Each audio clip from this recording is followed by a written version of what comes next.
जय हिंद साथियों, आशा करते हैं कि आप लोग बढ़िया होंगे। आज आप लोग को संसाधन क्या बताते हैं। संसाधन होता क्या है। जैसे आप लोग 8th class, 9th class, 10th class में हम पढ़े हैं संसाधन होता है क्या। कोई हर बच्चा होता है संसाधन जानते नहीं है। संसाधन के बारे में जानेंगे ना।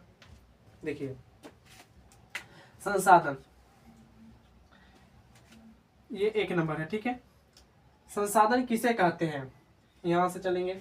मानव अपने जीवन में कई प्रकार की वस्तुओं उपयोग करता है। माने कई प्रकार की वस्तुओं उपयोग करते हैं। वो क्या होता है हमको पता नहीं, वह जानते हैं आज। इन वस्तुओं का उपयोग कर वह अपनी आवश्यकताओं हमको कौन सा चीज जरूरत है, आवश्यकताओं की पूर्ति करता है, उसे संसाधन कहते हैं, ठीक है। संसाधन कहते हैं, ठीक है। अब इसका दूसरा परिभाषा एक तरह से है क्या, देखिए दूसरा परिभाषा। मानव की आवश्यकताओं को पूरा करने वाले, मेरा जो आवश्यकताओं को पूरा करने वाले सभी जीव जंतु वस्तुओं, जीव हो जंतु हो वस्तुओं एवं पदार्थ को संसाधन कहा जाता है। या पदार्थ हो उसे क्या बोलते हैं हम, संसाधन बोलते हैं। जैसे कि भूमि हो गया, जल, वायु, खनिज इत्यादि। उसी प्रकार से इसके बारे में कुछ और अध्ययन करेंगे हम। अगर समझ गए होंगे अच्छी बात है, ना समझोगे तो फिर से समझाते हैं। मानव की आवश्यकताओं को पूरा करने वाले सभी जीव जंतुओं। अब भाई जीव हमको कैसे आवश्यकता पूरा करता है, तो गाय है, गाय माता है, तो उससे हमको दूध प्राप्त होता है ना, मक्खन। जंतु जीव हो गया, जीव जंतु हो गया, जंतु मैंने जीव हो गया, जंतु उसी में आ जाते हैं। जो बकरी हो गया, मुर्गी फार्म हो गया, वो सबसे आवश्यकताओं को पूरा होता है। वस्तु कोई चीज सामग्री हो, वस्तु क्या है, वस्तु है। एवं पदार्थ दुनिया की अब एक प्रकार की संज्ञा की परिभाषा आता है। संज्ञा इसी में थोड़ा चलेंगे। संज्ञा किसी कहते हैं, संज्ञा किसे कहते हैं, व्यक्ति स्थान पदार्थ या भावों के नामों को संज्ञा। हम क्या बोलते हैं, दुनिया की कोई भी वस्तु हो, हमारे जो वाक्य जो ध्वनि निकलता है मुंह से, ये भी क्या है, संज्ञा है। उसी प्रकार से यहाँ पे चलेंगे। दुनिया की कोई भी वस्तु क्या है, एक तरह से संसाधन है। मानव उसका उपयोग करेगा, संसाधन कहलाएगा। मानव उसका उपयोग कराएगा, क्या कराएगा, संसाधन कराएगा। समझ रहे हैं ना, समझिए। मानव उसका उपयोग करेगा, चाहे दुनिया की कोई वस्तु, संसाधन कहलाएगा। जैसे अब संसाधन कितने भेद होते हैं, संसाधन के 3 भेद होते हैं। संसाधन के 3 भेद होते हैं। चलिए 1 नंबर देखते हैं। प्राकृतिक संसाधन हो गया, मानव संसाधन हो गया, और मानवकृत संसाधन हो गया। तो इसके बारे में समझते हैं। प्राकृतिक संसाधन किसे कहते हैं, जो प्राकृतिक द्वारा नेचुरल प्राप्त हो, उसे प्राकृतिक संसाधन मानव नहीं बना सकता है, वो प्राकृतिक द्वारा बन सकता है। जैसे में भूमि प्राकृतिक है, ईश्वर ने बनाए हैं। मिट्टी ईश्वर ने बनाए हैं। जल ईश्वर ने बनाया है। प्रकाश, सूर्य का प्रकाश, सूर्य ये मानव बना सकता है, नहीं, सूर्य का प्रकाश नहीं बना सकता है। पहाड़ नहीं बना सकता। इस प्रकार क्या है, ये प्राकृतिक हो गया। मानव संसाधन।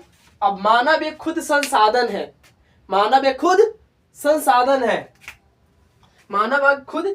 संसाधन है। किसने बोले थे मानव खुद संसाधन है, तो जिम्मरमैन ने बोले थे। क्या बोले थे, जिम्मरमैन ने बोले थे मानव एक खुद का क्या है, संसाधन है।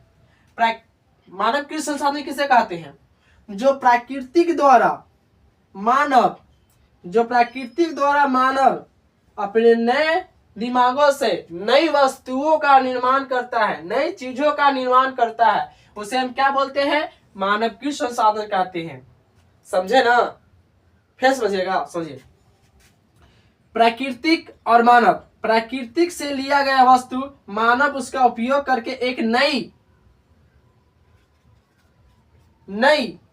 वस्तु का निर्माण करता है, नई चीजों का निर्माण करता है।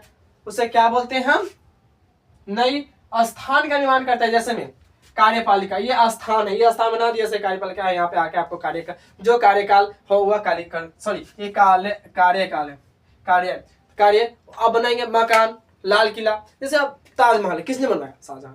तो कौन बनाया? एक स्थान दिया गया ना, उसी प्रकार से ये बनाया गया। ये प्राकृतिक नहीं हो सकता है, ये मानव बनाया है, समझे ना, ये मानव बनाया है। तो ये दोनों के मिला के एक नई चीज का, वस्तु का निर्माण होता है। हम क्या बोलते हैं? प्राकृतिक, सॉरी मानव कृषि संसाधन बोलते हैं। ठीक है, अब इसके आगे चलते हैं। चलिए अब आगे समझते हैं हम प्राकृतिक संसाधन क्या है। प्राकृतिक संसाधन कितने प्रकार होते हैं? मतलब प्राकृतिक संसाधन का अनेक प्रकार हो सकते हैं, ऐसा मतलब 5 प्रकार के लिए सकते हैं। ठीक है, उसका समझाते हैं। विकास एवं उपयोग। विकास और उपयोग के कितने प्रकार हो गए? 2 प्रकार है, वास्तविक संसाधन और संभाव्य संसाधन। उसके बाद 2 नंबर आता है उत्पत्ति के आधार पर। उत्पत्ति के आधार पर हम कितने वर्ग बांटते हैं? 2 वर्ग में, जैव संसाधन और अजैव संसाधन। 3 नंबर में है उपलब्धता के आधार पर। उपलब्धता के आधार पर संसाधन कितने वर्ग बांटा है? 2 वर्गों में, नवीकरणीय संसाधन और अनवीकरणीय संसाधन। वितरण से 4 नंबर है वितरण से आधार पर, माने वितरण हो रहा है उसको कितना, उसको 2 वर्ग में बांटा गया है। सर्वत्र उपलब्ध के संसाधन है, स्थानिक संसाधन बोला जाता है। ठीक है, जैसे स्थानिक संसाधन और सर्वत्र उपलब्ध जो कराता है, सर्व उपलब्ध कराता है उसे संसाधन कहते हैं, अस्थायी संसाधन कहते हैं। और स्वामित्व के आधार पर 5 नंबर क्या है? स्वामित्व के आधार पर संसाधन के हम 3 वर्ग में रखा है, निजी संसाधन, राष्ट्रीय संसाधन, अंतरराष्ट्रीय संसाधन। जो निजी संसाधन किसे कहते हैं? अंतरराष्ट्रीय संसाधन। राष्ट्रीय संसाधन किसे कहते हैं? अंतरराष्ट्रीय संसाधन किसे कहते हैं? सुनिए, तो निजी संसाधन जो हमको खुद के अपने पास के है उसे निजी संसाधन कहते हैं। और राष्ट्रीय संसाधन किसे कहते हैं? जो राष्ट्र के बारे में संसाधन बताता है राष्ट्रीय संसाधन होते हैं। अंतरराष्ट्रीय माने हमारे देश और हमारे देश और किसी और देश की संसाधन बताते हैं, वो अंतरराष्ट्रीय संसाधन कहलाते हैं। कौन सा संसाधन कहते हैं? अंतरराष्ट्रीय संसाधन कहते हैं। और ये सब का पूरा परिभाषा अगर हम देते हैं तो हम अगला वीडियो बना रहे हैं। ठीक है, और जो इसमें टूटी फूटी होगा उसको हम आप लोग से माफी मांगते हैं और सुधार करने का प्रयास करते हैं। ठीक है, और इसका जो डिफरेंट है हम अगला वीडियो आप लोग के बनाते हैं। ठीक है, आप लोग के लिए जो हमको स्टूडेंट बोला था सर ये वीडियो बना दीजिए, हमको बार बार ध्यान में रहता है, हमको बार बार देख लेंगे। हाँ ठीक है, हम बना देंगे, इसलिए हम बना दिए हैं। ठीक है, अब इसके लिए अब परिभाषा हम अगले वीडियो बनाते हैं। ठीक है।